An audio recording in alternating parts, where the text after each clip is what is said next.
I can assure you that this will not be a passive caretaker presidency, that it will be marked by a quest for excellence in all things.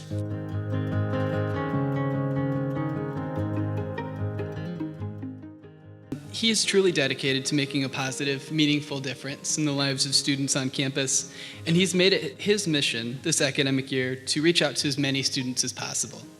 He's worked to build connections and develop partnerships with student groups that really are making a change in our campus community.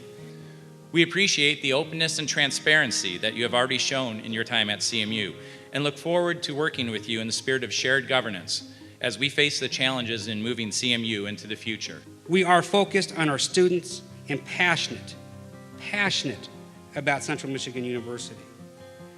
We seek ways to serve others. We empower our students to mobilize for social justice and transform lives and communities around the globe. We are Central Michigan University. We have a proud history, and today we recommit to the boldness, the innovation, and the excellence that drive the greatest of national universities. I believe the time has come for all of us to get fired up about the future of this leading national university. The decisions we make today and every day will set the tone for Central Michigan University for the next 126 years.